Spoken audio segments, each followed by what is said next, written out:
You're listening to Life Check Yourself with life coach, transformational leader, and dating and relationship badass, Marnie Batista.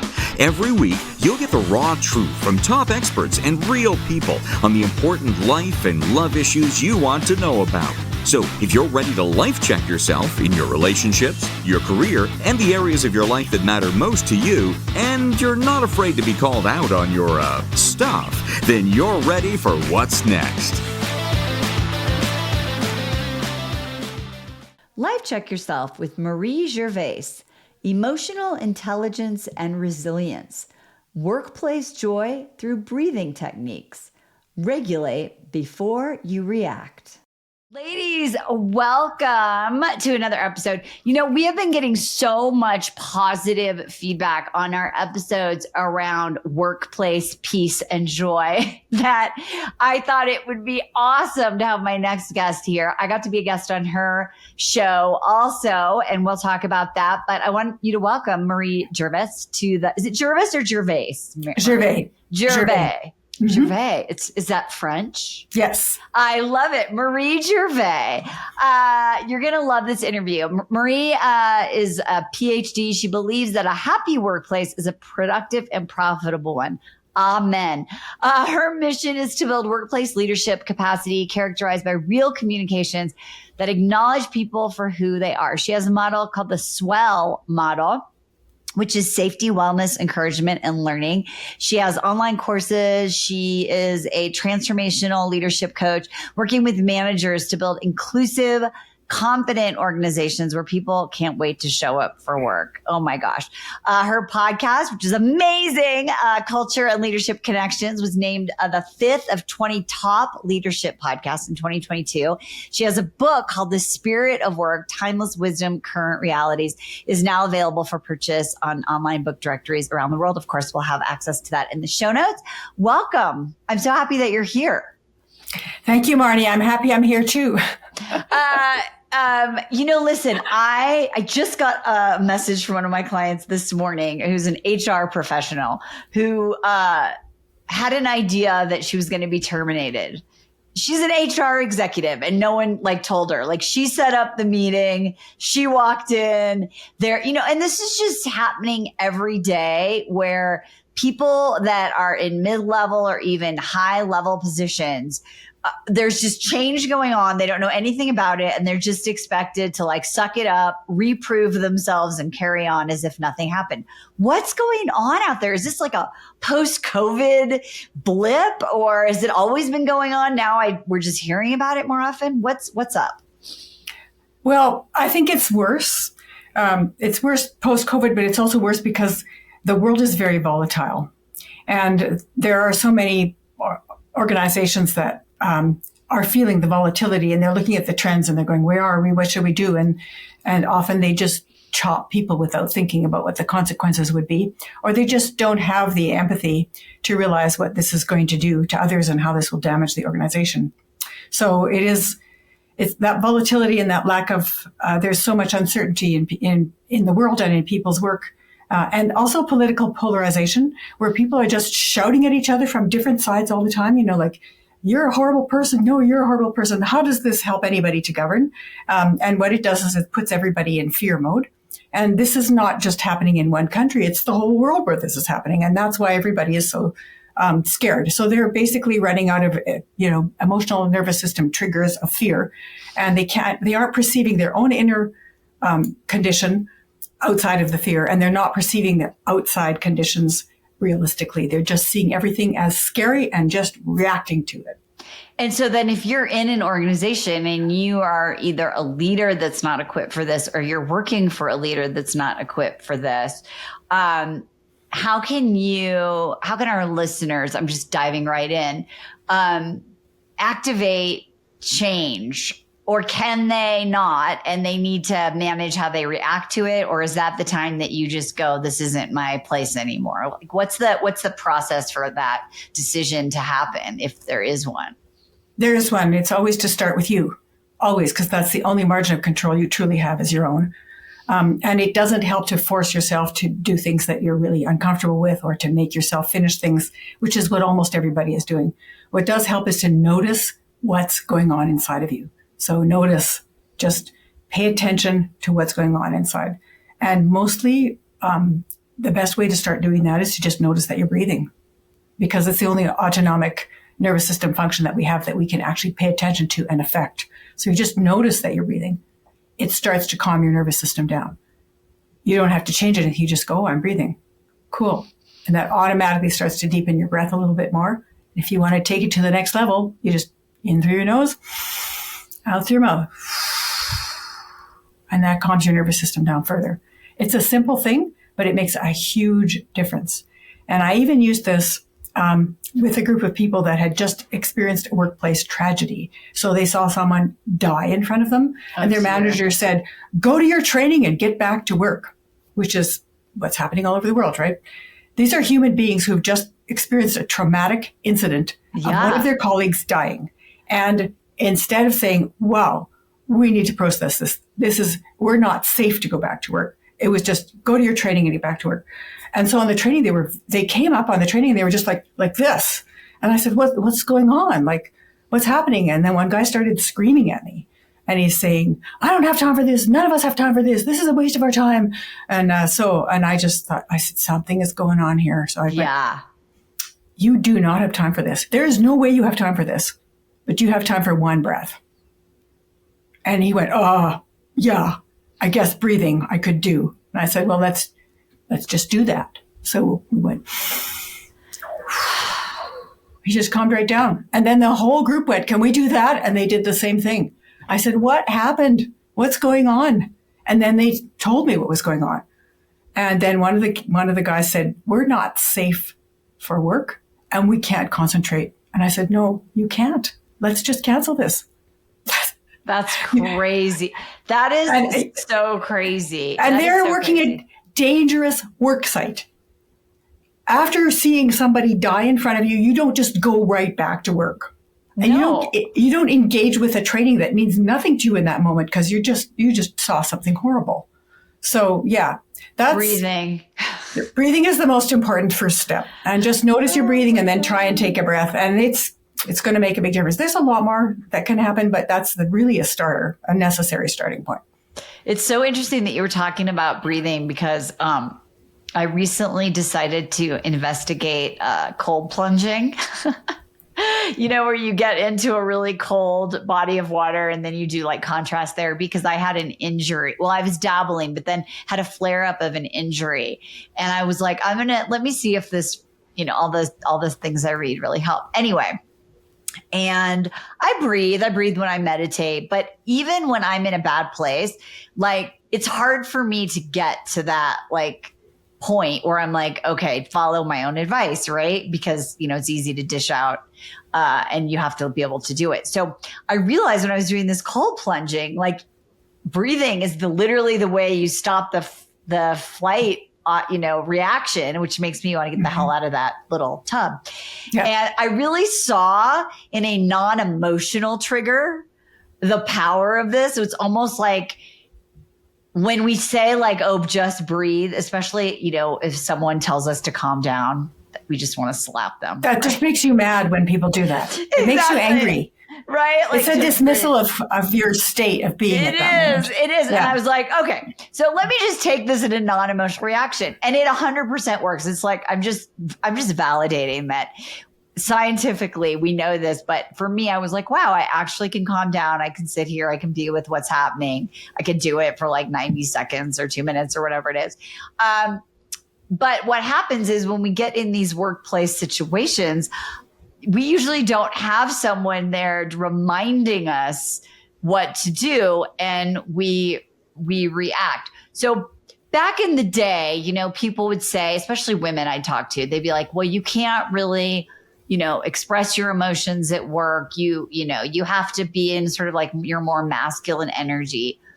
Is that true in today's culture with all this volatility? Is it never been more true, or is there a little more room for emotional intelligence in the right environment? I'll answer it, but I'd like to backtrack a little bit with the reason why people can't use things in the moment is because they aren't practicing them. It has to have a home. It has to live there and it has to be accessible to you. So, and a best example of that is a person that I worked with for a while who is an oil rig diver. So you have to get used to diving into really awful situations. Yeah. And you have to calm yourself down, because if your heartbeat starts to accelerate and you change your breathing pattern, you will die. It's that simple. Right? Yeah, right? Because you're like going down. Yeah, because so he explained to me the process of learning to do that. And he said, you have to practice it every day for about 2 weeks until it starts to feel more automatic. And then you just automatically start calming your breathing down. And the reason people can't calm themselves down is because they don't have it accessible to them. So that's the most important piece. The other piece that from the question, do you want to say anything about that before I go to your question? So, I want to put a pin in. So then I'm curious what your best recommendation is how to practice. When you get up in the morning, spend the first 5 to 15 minutes calming yourself down, regulating your breathing, read something inspiring, tune into your body, and then take a breath and go to work. That's the most important piece. The next piece is that during the day, have check-ins with yourself. Where's my breathing? If your breathing is up here in your chest, just deepen it into a belly breath. When I'm on a call with people, or if I'm in a meeting that's potentially going to be difficult, I also use the thumbnail squeeze and nail bed squeezing technique, which is a nervous system regulator. And I'm so used to doing it that I just do it automatically all the time throughout the day. So during the meeting, people are talking, and you're just doing this. You're just pressing on your... You're just pressing on your nail bed. Nice. Okay. Yeah. And if you do that throughout the meeting, you will stay calm. That's so... And when you combine that with superpower, noticing your breathing, so I'm noticing my breathing, and you're pressing on the thumbnail, you become more present to the situation. I just did a webinar on this. It's like you have an inner ocean, right? Your inner ocean, the surface gets disrupted with stuff that's happening around you. You have control over that by calming yourself down. So you calm yourself down with the breath, with the nail bed squeezing, and then you can perceive the ocean that's around you, and you can see things reflected in the surface from above, and you can see down what's going on inside. So when you pay attention to those two oceans, you become the captain of your own ship. Otherwise, you are just being battered by the storm all the time, and you're just trying to stay alive. Yeah, which is what it feels like when everything is always changing. Mm-hmm. So let's talk about that. The link, if you can explain for everyone who's listening, between your emotions, strategy, and habits, because I think people think that strategy is number one, habits are hard to create, and nervous system regulation is like, something you do in a panic or a trauma. How does it all tie together? So nervous system regulation is something that you have to start with, and because it's the base of your brain. It's the fight flight response triggered by the amygdala, and the amygdala is on two sides of your kidneys. And I mean the nervous system. Sorry, the adrenals are on the two sides of your kidneys, and the amygdala is in the back of your brain. It will sabotage everything else. It will sabotage all your strategy, all your plans, all your ideas, everything. So you have to calm that first. And then the next piece, the piece about habit, has to do with your midbrain. So your midbrain is where memory is stored. And if you have memories that keep triggering you, then you will go back to those, unfortunately, and then you get hijacked again by your amygdala. So one way to get through to your midbrain is to remind yourself of the times you have been successful in something, which we don't do. We're always looking for the danger signals and the self-criticism things. Right. So when have I been successful? Or what's the proof? Someone will call me, I want to do coaching, but I'll be financially destitute if I pay for it. And I go, oh, well, so what's your financial situation right now? Do you have any savings? Oh, yes, I have about 6 months of savings. Do you have any investments? Oh, yes, I do. If you quit your job now, would you be able to live comfortably and feed your family for the next 3 months? Yes. 6 months? Yes. Year? Yes. Okay. Well, what's the proof that you have no finances to do anything with right now? I just feel anxious. Well, yeah, but you know what? Your body is telling you something that is not true. Right. Where's the proof? Find the proof and tell your body, I don't see any proof that I should be worried about this. I see a lot of proof that I have no reason to be worried. And you keep telling your midbrain that, and it'll start to kick in. And then you get to the strategy. The strategy comes out of both of those processes. If you have, the strategy is actually the last thing you do. And you go, you know what? I think I'd like to approach this particular goal. And how am I going to get there? And then you go backwards and you go, wait a minute now. What's getting in the way? Where are the obstacles? And then that sends you back to your emotional place. And you go, right. What emotion do I feel when I think about this coming up? Oh, I feel fear. Okay, then you use the various techniques that I teach. And just the breathing is a really useful one. And you start to feel more regulated and more calm. And then you think, oh, okay, maybe that's not such a big deal. Or maybe I could get around it by doing this way. And so then you don't allow an amygdala hijack to sabotage your strategy because you know what to do. And then you go back and remember, I was really good at this and I did that really well and I was competent at that and I can do this again. I can do this. I've got this, right? And so then then your strategy and your midbrain and your amygdala and everything that's in the brainstem all come together and they support each other. Otherwise, you're fighting against all the different parts of your brain. You're going, one part of the brain's going, do this, and the other part's saying no, and the other part's saying, I won't do this. It's inner war, really. So it is war. Bring on the truth. Bring the peacekeeping force comes in and says, you know what, you guys can work together and we're going to sit here until you do. So then that's taking care of your own inner self. And you can't do that if you're sleep deprived, if you're hungry, if you have no exercise, if you eat crappy food all the time, if you never take any time for yourself in the morning to settle yourself or at the end of the day to slow yourself down. You won't be able to integrate those functions. So there is that physical part of it that's necessary as well.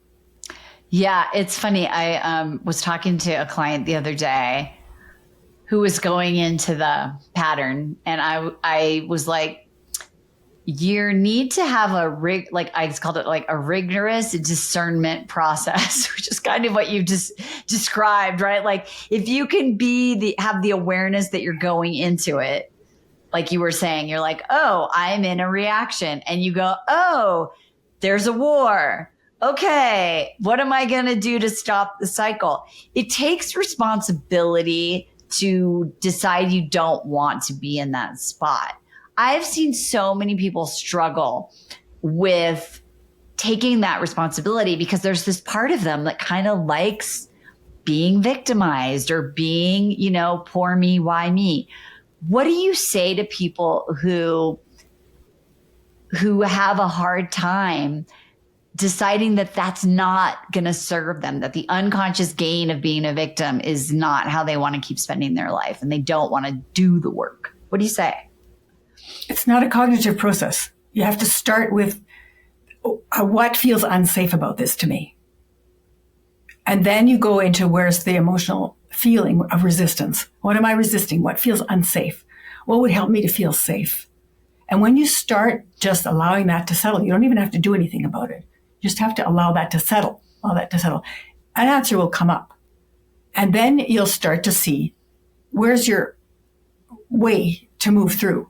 And then I know I need to do this, but I accept that right now I do not feel like doing it. I don't. I accept that I don't feel like doing it even though I know I need to. That's the where it is right now.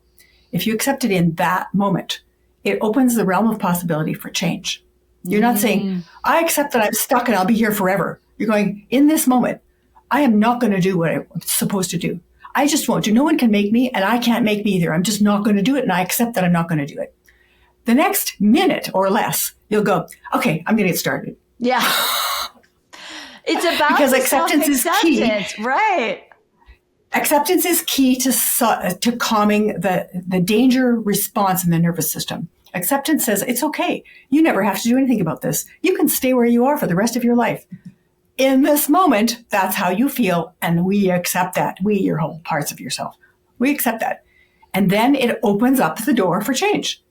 But then you don't want to jump to change too fast. So the reason people then still stay stuck is because they go, all right, I haven't even moved off my couch for 2 months. And now I'm going to do 50 push-ups and I'm going to run on the spot and do all these jumping jacks. And then they collapse and go, see, I told you that wouldn't work. Too much, too fast. Nurture the safety of the nervous system. So you go, okay, I accept that. And then when you feel like you can take a step, go, okay, I feel like taking that step. Maybe I should take that step. Let me think. Do I feel like taking that step? Yeah, I think I'll maybe take one step. Take one step and they go, good job. recognize the safety milestone. Right. Good job. So it's the Toyota model, long on the front, fast on the execution. Allow yourself the safety of the nervous system and the ideas to come, and for you to just consider them without feeling you must act. And then all of a sudden you go, wow, I just crushed all this stuff. Look how good I am. How did that even happen? And you sustain it. Otherwise, you just go right back like an elastic band. You go, chunk. Oh no, it's broken. Now what do I do? And most people's nervous systems are like that because they've so burnt themselves out that they have hardly anything left. And so I'm going to make myself do this strategy and get unstuck. And they take one step and they burn right out and go down to the bottom, and they take 3 days to get back into feeling like a normal person again. And then they do it again because their fuse is so short. So you have to build up your resilience a little bit at a time until it stays there for a while. And then when you take a step, you can go, I think I can take 5 more, and you don't collapse. You stay there, right? And then it just grows. So that's really the secret to resiliency. Resilience is not saying, I can handle this, I'm tough. That is the opposite of resilience. You go, I can do this much, and I'm fine with that. And then the capacity grows, and you don't collapse again. Yeah, I think that for so many people who listen to this, they're like really high achievers, right? So they set these, they're like, okay, I'm going to do this. So am I. It's perfect for self-sabotage to do that. Right. Great way to sabotage yourself. Burn yourself out, make yourself ill. Yeah. And so you don't get an award at the end for being like, superhuman or powering through or whatever it is. I think this gentle approach to working with the human self and accepting that all these systems were made for a specific reason and no longer are serving you. But it's like you said, Toyota. To me, it's like, I look at like they're building a house next door to me, and there's this giant crane. And I think like if I sat in that crane and I was just like, didn't know how to operate it, I obviously wouldn't be good at running a crane because I don't know the systems and I don't know how it works. Right. So I think that this breakdown is so powerful because you're like, okay, sitting in the crane, I've got like, the button here is my amygdala. The button here is my, my fight or flight response. I've got my habits of, and you've got to like have an understanding of command central. And instead of fighting, like, I don't want to be sitting in this crane. Fuck this crane. That's not. Yeah, I really appreciate you saying this. And I really like the metaphor because it is exactly that. It's really only in the past, say 20 years, people have started to realize that there is a system inside yourself that you can use, you can access, and you can optimize. And that you don't force it, you allow it to integrate and you become aware of it. It's called neuroception. And when you do that, you're able to perceive what's around you more accurately. And so to do that, you end up feeling great and accomplishing more without burning yourself out. But it's going to feel scary when you first try it, because the first time you try it, you're not familiar with it. And you're not getting a dopamine hit from saying, I'm doing it, I'm making myself do it, which you get a hit from. You get a dopamine hit to the brain every single time. It's a reward, right? But it's killing you. It's killing you. So when you start slowing down the system, you find the dopamine hits more spread out throughout the day, more generally. It's not like a drug. It doesn't feel like, I need my fix. You start to spread out through the day more sustained. And then when you get a hit of dopamine, it's joy that lasts. It doesn't fizzle out. It's like, ooh, this feels good. It feels good for an hour instead of for 2 seconds. Yeah. And I've been reading about people actually needing to have dopamine, going through dopamine withdrawal when they're, doing this work, right? Because we're so used to the social media, bam, bam, bam, and that we need it and we get it. And so this is about, it's like having brain whole food instead of brain McDonald's. Yeah, I think so. And it's also learning to recognize the sustained joy, the sustained peace, and the sustained productivity that we didn't have before because we were so busy rushing after one, shiny object after another. So, but then you have to allow yourself some time to get used to it. So when I'm working with people that have like zero practices, zero self-care, I just ask them to imagine once after the session, just imagine once what that would be like to sit quietly for a minute. Just imagine it. Don't even do it. And then the next time is to sit quietly for 30 seconds with the timer on and just breathe and see if you can do that without going into a panic attack. And if you can't, go, I couldn't do it today, but that's just today for now, right?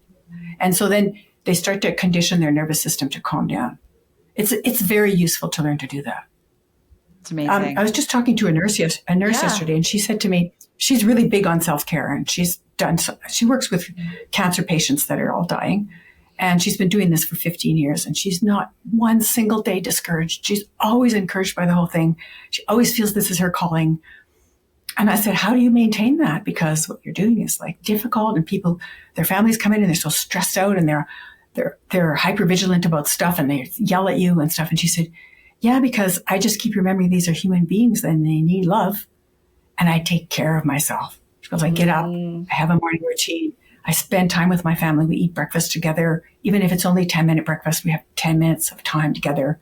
When we leave in a calm state, and we start our days calm. When we come home, we eat something good, and then we keep going from there. So, and then she said, I didn't evolve this overnight, but I learned to meal prep. I learned to set myself up so I could stay calm. But she said at first I couldn't do it. And so that's the thing. You just start with just imagining it. Same thing if you can't connect with other people, but you know you need it. Just imagine a time that you enjoyed being with somebody. And that gives your body permission to possibly reach out. Love it. So good.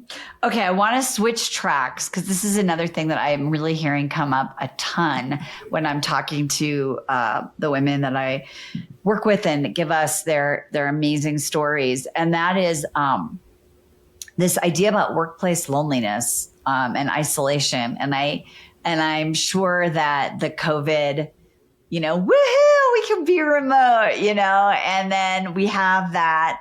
And then it has its benefits. You can go run to the grocery store, right? But then also there's this isolation, but I see people really like confused and kind of resisting the call back to work, but also kind of knowing that they need it. It's almost like it's office time is becoming like exercise, something you should do, but you don't really want to do it. If there's any way to get out of it. So what's going on? Tell us what's going on and what people need to be aware of, and how does this all relate to the conversation we've been having? Marnie, part of what you just said cut out because for some reason the internet just chopped for a few seconds. Oh, so okay. I only heard the last part. I heard what's going on. I didn't hear any of the part before that. Cut. So let's start over. Let's just check in with Imran. Imran, is everything okay on your end?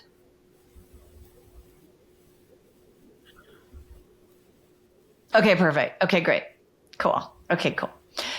So I want to sort of switch tracks here to this topic around workplace isolation and loneliness. And because I hear so many of my clients talking about feeling this loneliness, feeling this isolation, that when they were in office, they had collegial relationships, they got validation, they were able to have allies. And now it's so convenient to be at home and to go to the grocery store and,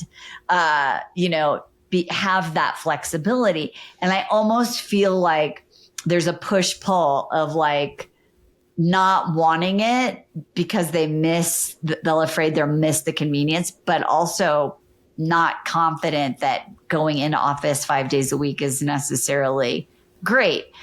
So, but they're lonely and their careers might be stalled. So what do you say? What's going on there? And what do you offer in that conversation? Because I think it's an important topic right now. I agree. I think that we're still suffering from the fallout from COVID in the sense that it's not an either or. It's not either you're remote and you never see another human being again, or you're in the office 5 days a week for 8 hours. It's got to be some kind of a compromise that's going to work. I have a virtual staff. I have 6 virtual staff.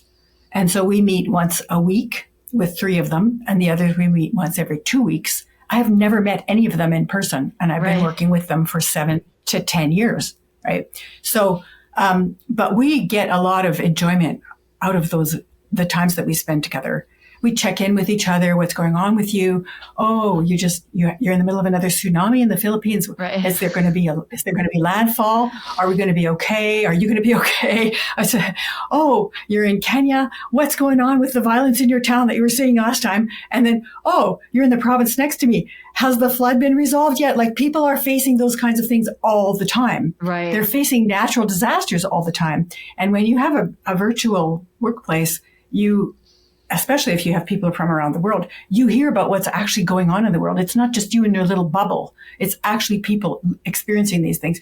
So, and that brings you together in a way, right? But if you don't have some time that you meet regularly, it's not going to fly. And you also need one-on-ones regularly. So, and I would say being in the office 1 or 2 days a week is a good thing. For one thing, physically, we share pheromones with other human beings when we're together with them. If you have no physical contact with other people, there's no pheromone sharing. It starts to make you go crazy because you need it. Like, we're social and we need to have pheromone sharing with other humans, or animals also does the same kind of thing. So we have to have that. Otherwise we start to lose our minds. And so I would say workplaces, if they can say 1 or 2 days a week in the office, and then structure it so that it's useful time, not wasted time. You don't just walk into your office and close the door and go away and then go home at the end of the day. There has to be some interactivity. And when you're working virtually, there also needs to be interactivity. And that can be a productivity issue. It can be like, okay, we use this for a chat and we use this for projects. And when you have that, then you're still interacting throughout the day and you feel better. Does this help? Feel like, yeah, no, totally. And do you feel like at this point people are able to negotiate any of that flex time? Are organizations open to that conversation? Is there a way to get that? Or some are, like, some are not mandatory, blah, blah, blah. You just have to kind of. Yeah, I mean, because we're in this transition phase right now, more and more organizations are realizing they can't force people back, and others are realizing that people are hungry to come back. And so we're just, it's kind of like being on a bucking horse. It's not that pleasant, and it's probably not going to be pleasant for another year or two until we start to figure this out a bit more. And each organization will have its own requirements and response, but it doesn't come from forcing people to do stuff. It comes from listening to them and asking what would work best for them, and then responding to it in a human manner. And that's usually what's missing. Interesting. Well, I think that's it. Like, what I'm hearing is a lot of, like, top down making these rules, right? But these people on the top are so far away from what's going on with people who are actually doing the work, that if you're in that role, it feels very disempowering. And you can ask for it, and you can strategize to ask for it. And if you keep asking, the squeaky wheel gets the grease, so eventually something is going to happen. So I would say, it's not an either or thing. We're just too much in this either or mentality right now because we're stuck there. So to get out of it, we have to start finding some nuances. How could I ask? When could I ask? Who could I ask? How many people could I ask? This nurse that I was talking about, she said, the way I maintain my sense of purpose in nursing in this stressful environment is I look for something that possibly we could solve that would be good for everybody.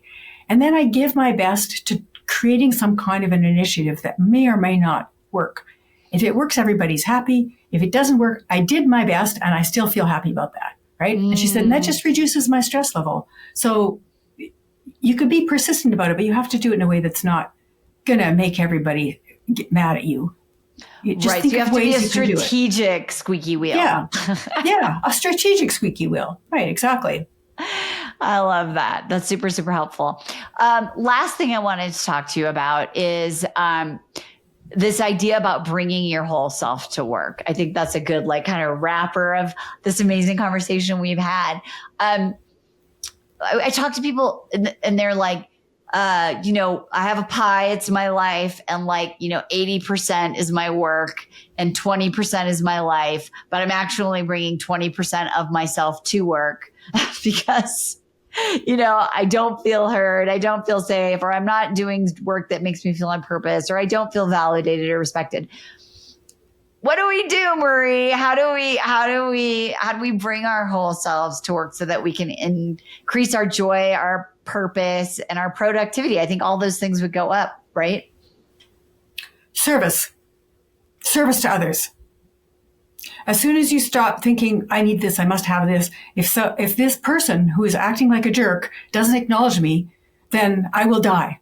That you move out of that and you start thinking, how could I be of service here? What would be helpful? What do people need? Kind of like the nurse I was just telling you about. Service is kind of the doorway to starting to think about how we can make things work. And but it's not just randomly forcing your help on people that don't want it or don't need it or need a different type of help.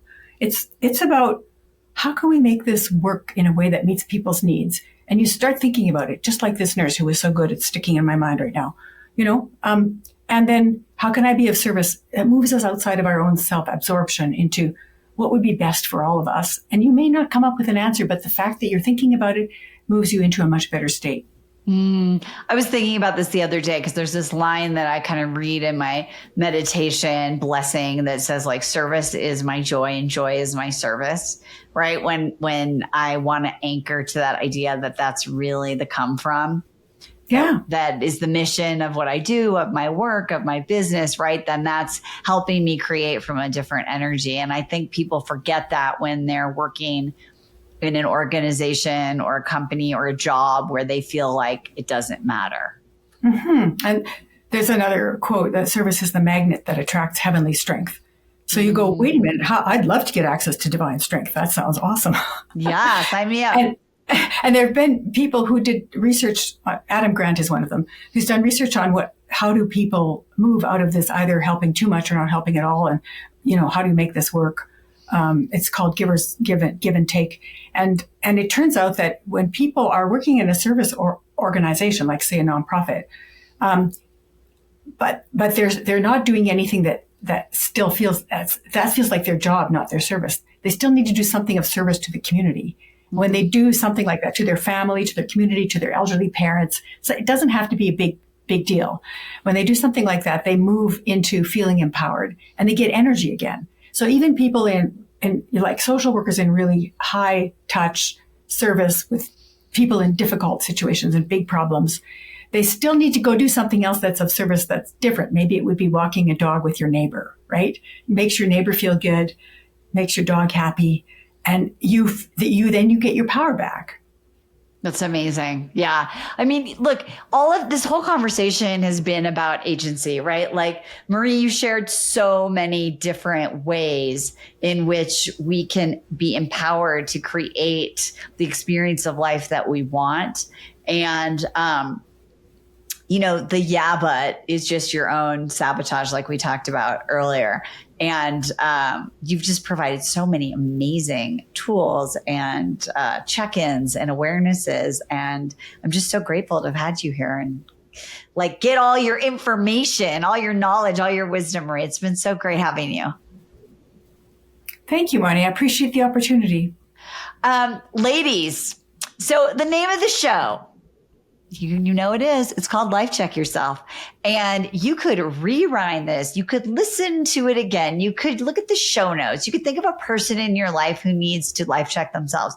But the bottom line is, that's why I asked the question about taking responsibility, is that you don't have to wait for one day to start being at the center of creating a life that you love. Make today day one. Thank you for being here. Don't forget, life check yourself. We'll see you next time. Bye-bye for now. Hey, thanks for tuning in today. Listen, if you're feeling stuck, I want you to know you're not alone. And you don't have to settle for it.